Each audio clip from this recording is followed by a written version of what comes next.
Getting almost time to land on the beach, and we were supposed to land on Omaha Dog Green sector of Omaha Beach, but as it turned out, we didn't make it. We landed on Omaha Dog White Beach because we were running parallel with the beach, and the colonel could see there was so much artillery fire on the beach. It'd just be suicide to hit that sector. So he told the commander of the boat to keep going parallel to the beach until we could see a little opening where there wasn't too much artillery. Then we nosed in, which happened to be Omaha Dog White sector.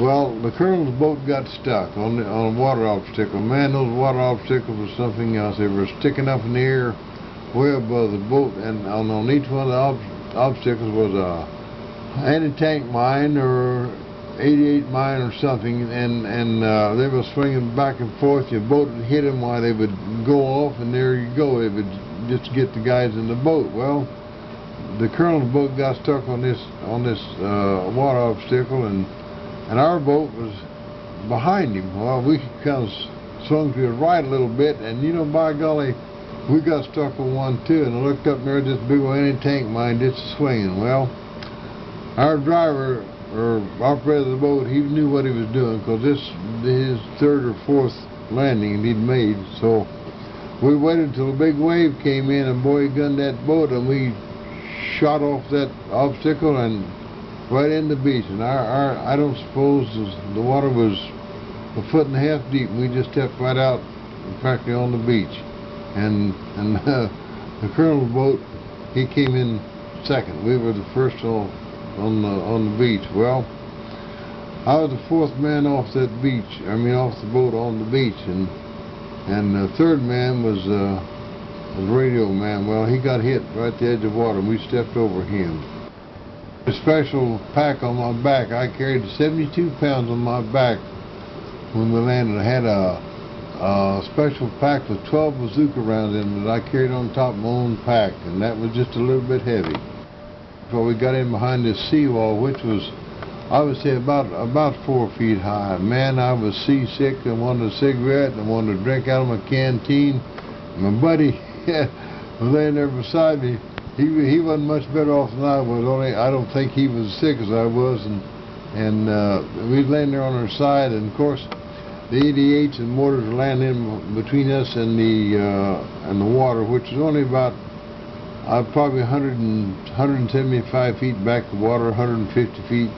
The 88 shells and the mortar shells were landing between us and the beach, and man, it's whizzing overhead and hitting the seawall.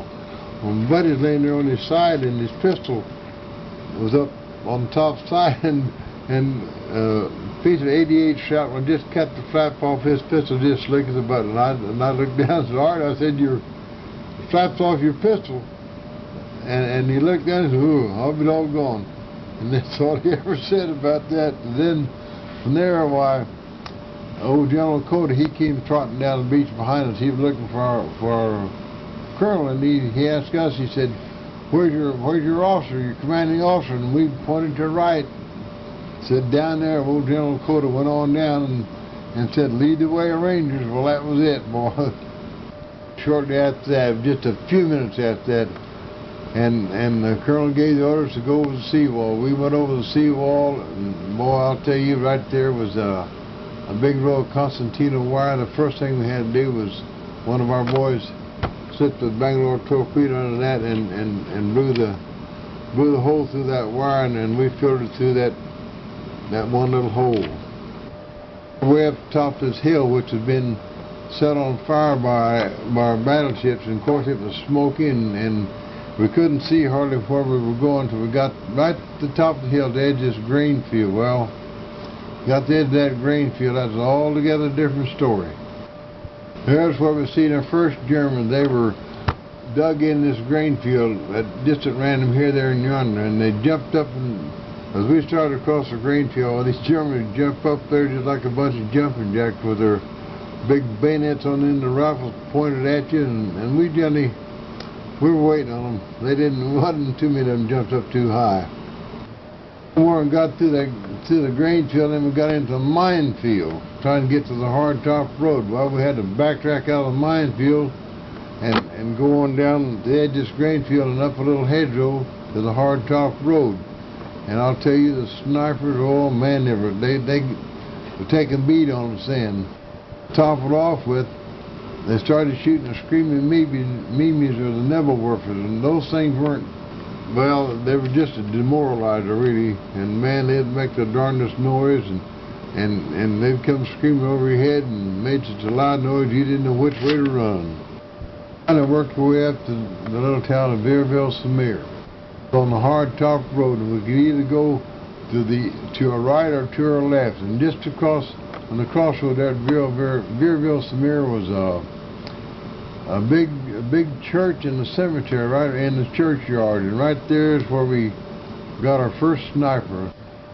German snipers were in behind those tombstones. They were up in the church tower, and right there is where my buddy and I we got two prisoners out of the church tower. One of them happened to be an officer. He was a fire control officer for all the guns shooting on the beach, and his kids with him was only about, I'd say, 14, 15 years old. He was kind of a smart aleck, and I tried to get him to talk, and he was just a smart aleck. Man, I slapped him so hard and charred his eye teeth.